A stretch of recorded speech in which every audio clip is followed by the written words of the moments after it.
I am talking with Mayor John Fenik from beautiful Perth, Ontario. Good afternoon, Mayor Fenik. Good afternoon. How are you? Good, good. So we're going to talk about your latest budget and how you guys were able to save so much money by switching from your former police department to the OPP. JG, just to interrupt you for a second, do you want to call me on my landline? No, we're good like this, sir. Okay. Just wondering if you wanted a clear line or whatever. But yeah, no. Very, very interesting process, very intense process when we moved from a local force to a municipal contracted police force here in the town of Perth. For sure, it was a very detailed process, and engaged most of my council and staff and citizens in looking at what would be the best model. How long a process was it? Oh, we probably took from the. I feel the process started at the beginning of the term and ran at 2 years into the term, because certainly when I returned, when I was acclaimed as mayor for my second term, this was one of the agenda items that I wanted council to take a look at and make a decision on. So it was a 2-year process. Now, Perth is a quaint town. I mean, it's very scenic. It's very beautiful. The police force had been there a long time.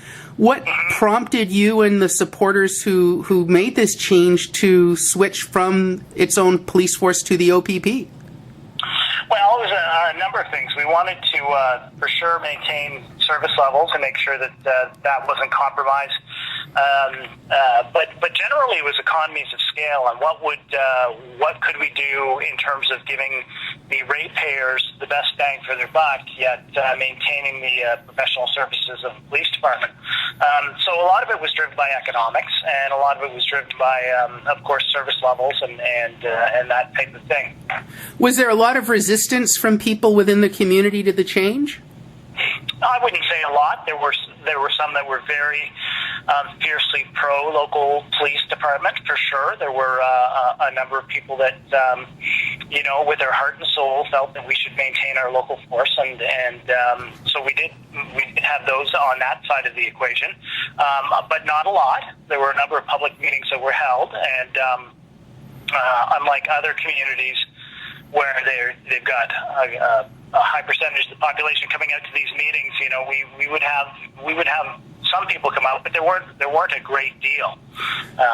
So the process was, I think, pretty transparent, and that opportunity for citizens to come forward and comment was definitely there. But for sure, yeah, there were some that wanted to maintain our local force. Now, I believe your police budget was almost half of your overall budget for Perth, right? It's about $3 million out of $7 million? Yeah, that's correct. We were pushing about 2.9 for our local force when it was here, yeah. And how much did you save this year? Well, we saved over $700,000 this year with going with the OPP. Our initial contract in the first year was $2.1 million, and with the OPP bump, we're paying $2.4. So factoring in all the other liabilities, like there was, people look at, what's the cost of police force and dispatch, and that's one line. We could say it's $2.9 million, but there's also the liability of carrying local, like when you have a local police force, you're responsible for carrying officers into retirement and covering their benefits, and that was becoming a huge wave of liability for Perth, and Perth, you're absolutely right. It's a unique community. It's an amazing, special place to be, but it's a community that's not growing in leaps and bounds. Our population is pretty stable at about 6,300 people. Although I understand Becky Smith is about to have twins any day now, so that would bump it up by another 2. But the bottom line is we are a big growing population. But our local police force was an aging force, and so we're looking at bringing on additional constables. And once you hire constables, it's not a simple matter of downsizing. It's a whole process to downsize the police force, and that was problematic. So there were a lot of other factors around that in terms of updating our dispatch center at some point in time. That was going to be a big ticket item. The financial realities quite frankly, kept me awake at night in terms of maintaining a local force. And for communities across Ontario, our size, those that have local police forces, there aren't many. They're an endangered species, and I think pretty soon there'll be none. So that's sort of the way it fell out. Now there was also some discussion around, can we pay our police officers differently? Is policing different in a small, quiet community in the town of Perth? And we are in a little Chicago here, and in the middle of February, it's pretty hard to find anybody to pull over, let alone, squash a crime rate or whatever. So, the discussion around did we have too many officers? Were we over policed? Was discussed, and in the end, I think we were. I think we were over. We were over policed, and so now we're more into the kind of economies of scale. Officers that are, it was said province wide that the officers that in Toronto at Jane and Finch doing policing or the officers in Perth face the same type of risk. You never know when you pull over who you're going to pull over. So the rates of pay for police officers in Ontario are the same anywhere you look, whether it's based on the top 5 police forces, London, Toronto, the OPP, Hamilton, Peel. Yeah, arbitration evens everything out. Yeah. So our officers, we're being paid at the same rate as the OPP anyways. As a matter of fact, in the last year, the contract had it held out, they would have been paid more than the OPP. So we took a look at everything, and there was a lot of soul searching, a lot of discussion, and a lot of debate, and we came up with the decision to disband and go with an OPP contract. Now, you mentioned that you might have had too many police officers or too much policing. You've saved almost 25%. Mm-hmm. What do you attribute that big a savings on? Like, what was cut? Well, first of all, we had a civilian dispatch end of our policing, right? We had our own dispatch. Uh-huh. So when you cut that out, you're saving a huge amount of money, right? Because unfortunately, that was one of the tougher decisions that had to be made. Well, we knew that all our officers would be picked up if they wanted to be picked up by the Ontario Provincial Police. We knew that. And all of our officers, except for 2, the chief and the deputy inspector, all our officers decided to go to the OPP.